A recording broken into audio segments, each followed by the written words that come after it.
I disappeared from YouTube for about 5 days, and you want to know why? Nothing happened. I wasn't discouraged. I didn't quit. I actually wanted to sit back and let some of these videos breathe.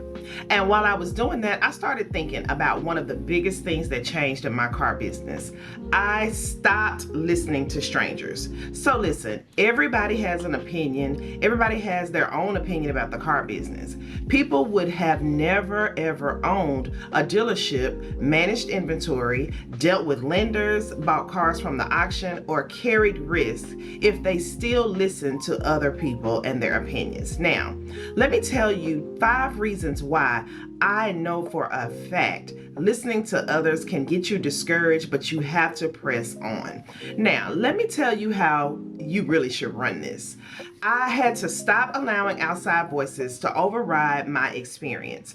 After years in the automotive industry, I realized I already had what it takes to work, move, and grow the business. I just needed trust, and I needed to trust my own data and instincts. I stopped trying to build traditional dealerships because, let's be real, I'm not your traditional car dealer. I also had to just let my business model evolve around what I believed and what I felt like customers were missing. Because I started looking at the automotive industry differently, multiple income streams, and not just buying cars for clients. I wasn't just buying to sell cars. I started to pay attention to what my customers truly needed. Not just what social media had to say and what was working. It never ended out to a profit for me. Now, what another dealer is doing is truly not my business, because each one of us have our own way of making this business work for us. I became willing to pivot, and I mean quickly. Wholesale, retail, and consulting, dealer services, education, financial relationships in the automotive industry is much bigger than just a car lot. The biggest lesson that I learned is that advice isn't automatically valued because it's loud. Sometimes growth comes from just getting quiet enough to recognize what you already know.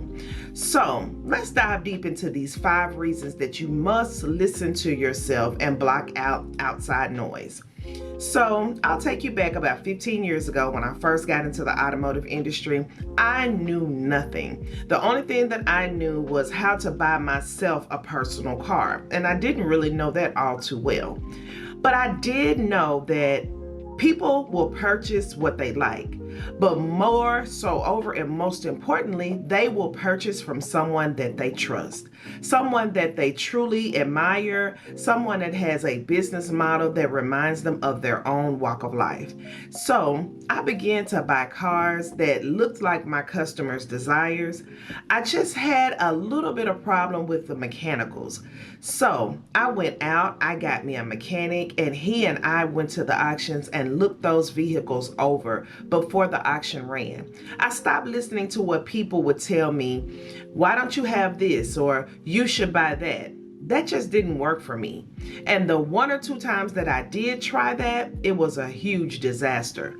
So one thing, and first things first, buy what your market can relate you to selling. I mean, of course, I'm not your dirt bike rider, so people don't know me for dirt bikes. So I really think I should stay away from that avenue, at least as the bulk of my business model. Now, number 2, make sure that my vehicles are in trend before I run out and buy what I think the market is still working with. Now, just about 15 years ago as well, I ran out and bought 2 or 3 brand names that I had no clue were not even in style anymore. The trend had plummeted. No one was buying that vehicle anymore, and it's set. I had to sell it at another auction. So that was my fault for not checking with the market, finding out what was hot, finding out what the trends were, and most importantly, finding out what was affordable. Because let's just be real, people cannot buy what they can't afford. And the problem is that dealers are not paying attention to what's being sold and prices. I mean, heck, you can raise your hand at the auction and buy anything if you can afford it, but can you get it sold once it makes it back to the lot? So I had to stop listening to other dealers at the auction because they knew I was a strong buyer and a strong seller tell me exactly what I needed to be buying for my car dealership. Now, that's number 2. Number 3, I had to stop limiting my beliefs and telling myself that this is as far as I could go. I mean, I went well on into thousands of vehicles sold, but there still was a sense inside of me that told me, you may just need to stay safe and keep it comfortable just right here. I was afraid to scale in my business. It took me decades in order to go forward, ask for better funding, ask for a better dealership, and just really believe in myself that I could do what I had seen other dealers do. Now, my origination is not from the car business. I had already been in customer service, but it was very important for me to take a step back, look around, and just decide how, when, and where I was ready to scale my business. So that was number 3. Number 4, you must take time out to interact with your community and even those outside of your community. Communication is key, and I can't tell you how important it is for those that know, like, and trust you to be able to come back, bring their family members back, no matter what inventory, brand, style, year model, or pricing that you're selling. Be a trustworthy individual in your community so that when people do have the timing that they need to purchase, you're still the one that they're going to. You're still the one that's out front. Now, number 5, don't be afraid to negotiate your price, but I had to stop listening to that inner voice that was telling me that I must put my pricing on the floor in order for someone to take notice.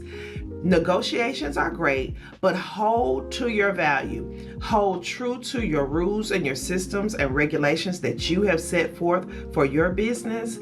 And don't let customers talk you completely out of your profit of your vehicle. I know that I'm not the only one that has been ready to sell a vehicle, had my price set, knew my vehicle was worth every dollar, but in comes Mr. Business Purchaser or vehicle looker waiting to buy my inventory for half the price. Let me know in the comments if this resonates with you, that you've had vehicles ready to sell, had them all shinied up like a nice new penny, and in comes a consumer telling you that they wouldn't sell it that way, or the price is too high, or you must be ridiculous. And I wanted to say, you weren't there when I was dredging through those cars at the auction in the 100-degree heat, when I traveled 4 hours away to pick out favorable inventory for my dealership. You weren't there when it was time to pay XYZ and take care of the overhead costs for this dealership.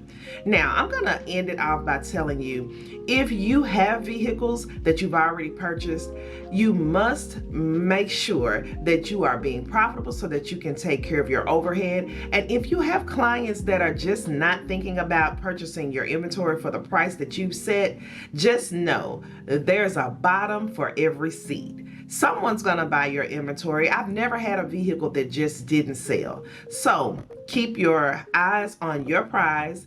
Keep those limiting beliefs out of your inbox, and keep those consumers that trust and believe in what you're doing. Keep them close, keep a relationship with them, and make sure that you are appreciative for those that do shop with you. So I had to stop listening to the naysayers, believe in myself, and bring value to my business in order for things to get to moving. So if this video resonates with you, click the like button and subscribe to this channel. And until next video, have a great night.